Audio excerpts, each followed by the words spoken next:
welcome to the behind the scenes making of my music video called All Is Found that I posted recently. And if you have not seen that video yet, you can go and watch it. There's going to be a link. It's either up here or up here. I don't remember which side it is, but you can come back and watch this behind the scenes after you watch that, because it's probably going to make a lot more sense that way. But today I'm going to share, like I said, what went into making that. I'm going to start off by showing you the set, which I am standing in right now. It's a very big set. It's really beautiful, and I had fun building it. And sadly, I'm going to have to take it down after I film this because I need the space to work on new projects. But I thought I'd show you guys that. I can show you the lighting that I used, the costume, the storyboarding that I did, and share a bit about the frustration that went into making this, which honestly was really minimal. I had so much fun, and there was only one day that I remember I was super frustrated. So other than that, though, it really went smoothly. So I'm going to start off by showing you guys the set, and I hope you have fun watching this, and here we go. So I thought I would start off by showing you guys the filming studio that I set all of my set up in, and it's quite a big room, so I had a good amount of space to be able to build this set that you see here. These walls are just made of those trifold cardboard display boards, and then I glued some fabric on and used that as the wallpaper. I'll show you guys up close. This fabric I found at Walmart. I thought it was a really pretty design, and then this was also from Walmart that I am using for the curtains here. So I had to tape all of these walls together and secure them so that they would not fall over on me while I'm filming. And I'm just gonna browse around and show you guys the set. So I'm going to start over here. Actually, this is not part of the set, but this is where I am hanging my costume, and every day I would have to put all of the different pieces on. So there is this shirt here, which this is a brooch that I could not find anything that was the right color, so this was actually brown. I ended up having to paint it with nail polish, and it turned out pretty good, I think. So this shirt was from Goodwill. My mom had to sew it and take it in because it wasn't the right size for me, but she did a wonderful job on it. And then she helped me with this dress that she put all of this trim down each side, which looks absolutely amazing. The trim I found at Hobby Lobby, and I thought it looked very much like something from Arendelle. And then this middle section here, this is a dark purple. It's just a cotton fabric, but because of the design on it, I thought it looked textured, like it was a crushed velvet or something. So it fits really well for this dress. And then this is a belt piece that we added. I found this at Goodwill, and this was made out of a felt pattern that I cut, and I had to hand sew all of those stitches, which was such a ginormous pain. And then we made this out of felt as well, and I glued the beads on. And then there's this gold thing up here, which is kind of starting to get wear and tear. It's falling apart because I put it on and off so many times, but that is the main costume piece. And then we have this shawl here, which was a ginormous pain. I'm not going to talk about it right now. I'll tell you guys later, but it turned out pretty good. And then I also have this crown up here, which was made out of cardboard. I'll show you guys that later. So that is the outfit. I have the wig hanging over here.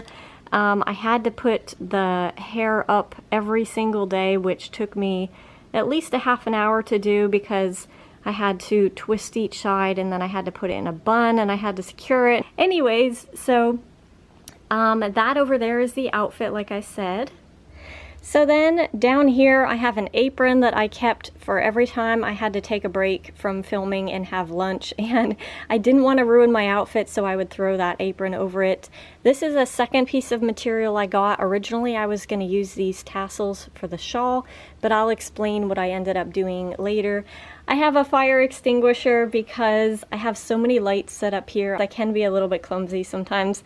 And then I just have this motivational thing that I found at Goodwill a while back, and I'd like to keep it in my filming area. So I kept that up to look at every day. And then moving up here, this is one of the lights that I used, and it's a ring light. Sorry, it just got super dark, but That one I didn't actually have facing the set. I had it turned away, but I'm having it facing the set for today just to give enough light. Then if we move over here, this is one of the background walls that you'll see in a couple of the shots, and I'm using my fireplace that I built. This is a cardboard DIY fireplace, and if you guys are interested in how to build it, I'll put a link or something on the screen.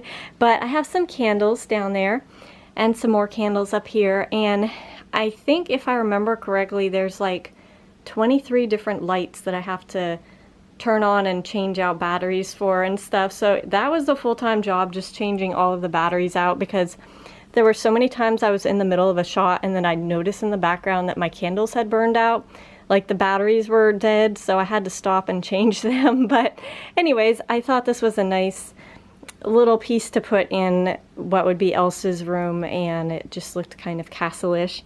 And there's a drape behind it. Found that at Goodwill too.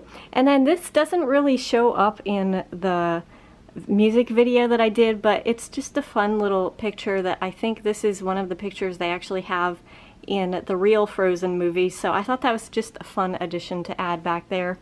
And this right here is one of my lights that I got recently. Let me stand back so that the lighting can show a little better. This is a set. You can see I have one on this side, and then there's another one on that side, and I got some Amazon money for Christmas, and I've been looking at these type of lights for a long time, that they have these barn doors that you can open and close, so you're able to direct the light where you want it to go, and it was so useful. I would not have been able to do this project otherwise. You can see I have a filter over the front. That's what gave it the blue light and made it look like nighttime. So behind that is a chair that I made out of cardboard, and it was kind of a pain, but it turned out pretty good. This is just contact paper that I put over the cardboard to make it look like wood.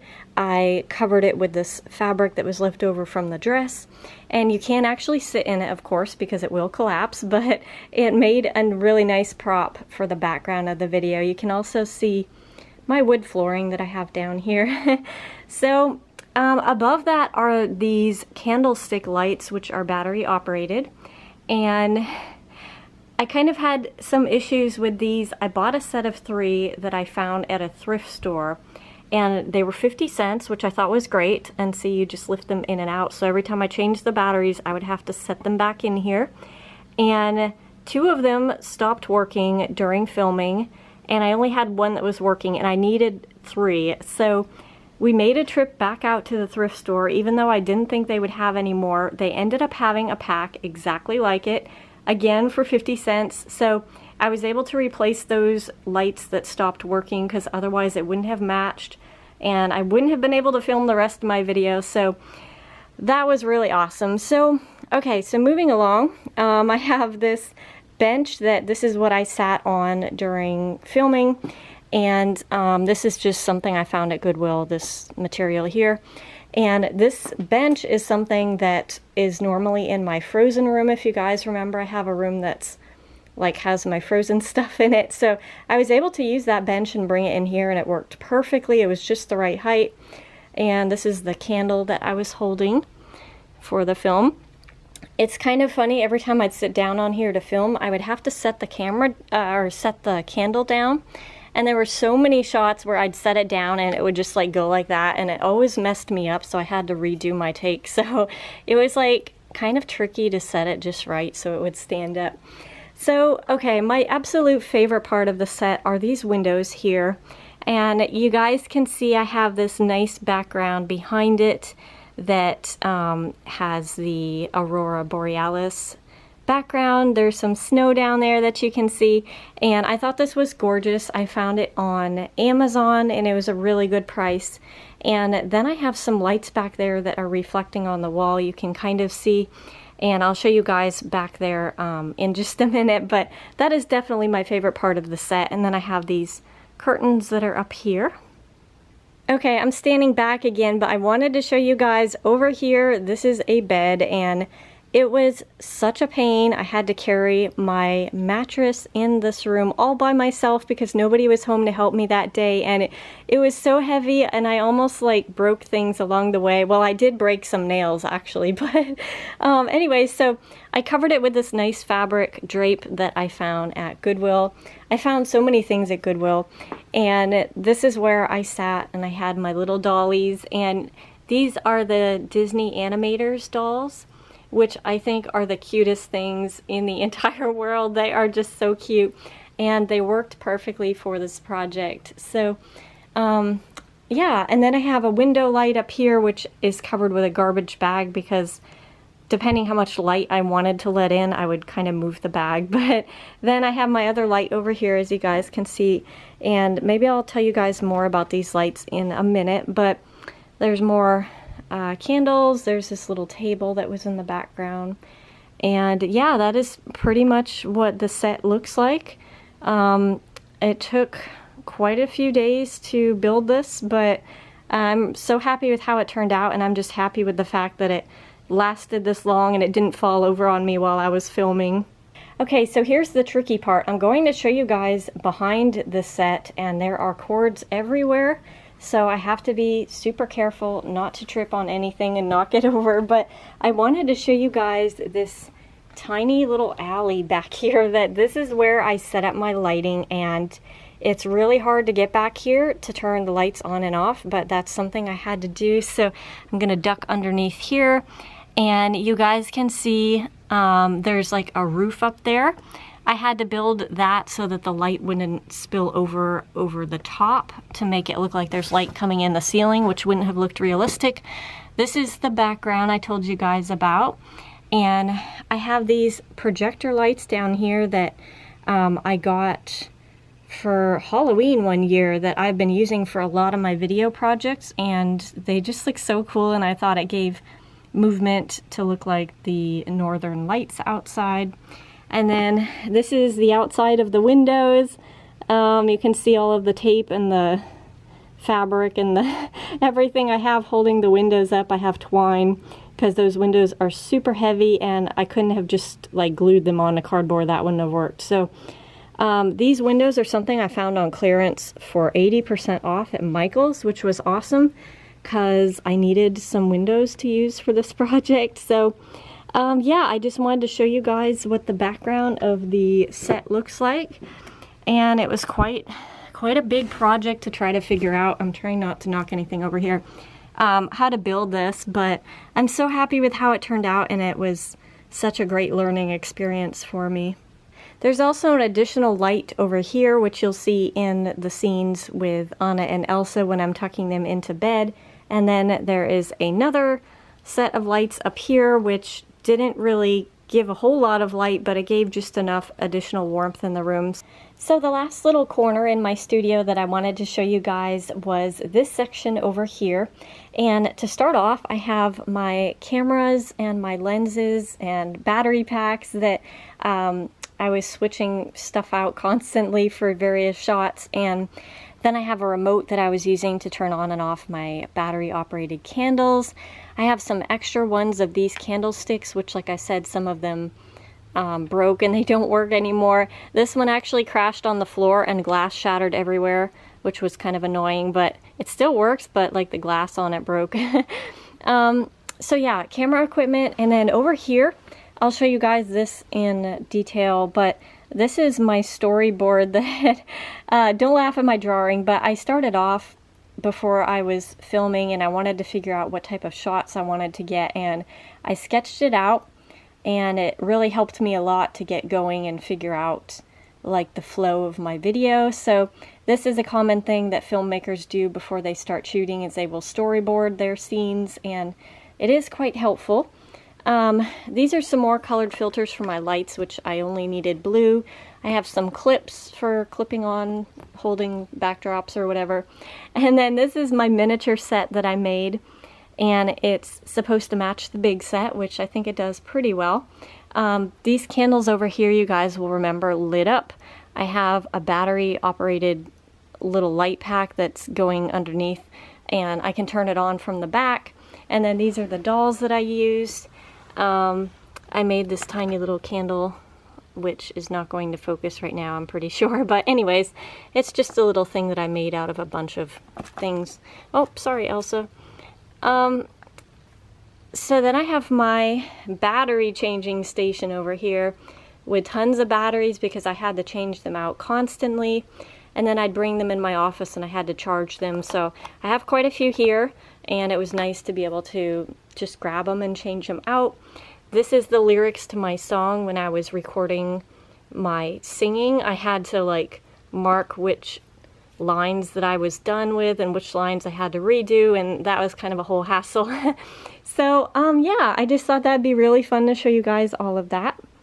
The other thing I wanted to mention is that it gets really warm in this room when all of the lights are on, because a lot of these lights do give off heat. And then I was in costume besides, and I had multiple layers, plus a wig, plus boots, and I was like sweating so bad. But I do have a fan in here, but I couldn't put it on because it would have made my hair blow around. So anyways, it was a little bit uncomfortable, but I managed to make it through. So now I'm going to show you guys the last section of set, which is in a different room. I have it in the frozen room, and that is because this is the shot that I needed a door, and it's at the end of my music video. So you can see here I have my camera set up and all of the lighting and everything. The camera I used for this video is the Canon 60D, and I used multiple lenses, but for this shot I used the EFS 24mm. So over on the right side you can see that I have one of my lights set up, which has the blue filter over it. This is to give a cool look to the room so it looks like nighttime. And then you'll see inside of the door, the other room, that one has the same light but it's warm and it gives a different effect. I thought it looked really nice. For the door, I found these patterns online. I figured out what size to make them, and then I printed them out. I had to put them all on by hand, each individual one. It was quite a project. I think it turned out awesome though, and it definitely made this door look like something that was from Arendelle. So one thing that I told you guys earlier, I would explain a bit about this scarf. So this was by far the worst thing in the whole project to work on. I started off at Goodwill and I found 2 different pieces of material I was going to use. And when I figured it out at home, I was not going to have enough of these tassels here to put on. I ended up having to make all of these tassels by hand with yarn that I had to cut and measure. And I don't know how many are here, but I know there's a few hundred. And it took me, I think it was like 2 days to do all of those tassels. And then I had to sew them all on by hand. And then the worst part was this design that you see here that has the different elements on it. I printed that out on some paper that I had that was really old.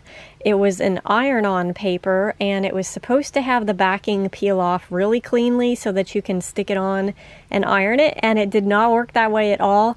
Half of the backing stayed stuck, and when I ironed it on, it kind of wrecked the design, and it's very fragile. You can see it has some kind of mess ups here, so it didn't turn out quite as great as I had hoped with the iron on, but overall in the video I think that it looks nice from afar. The last thing that I wanted to show you guys was this crown that I made out of cardboard, and I used some metallic silver and lavender colored paint, and then I just glued these little gems on, and it held up surprisingly well, and I like how it looks. So yeah, that was another prop that I had to make for this project. And now for a blooper.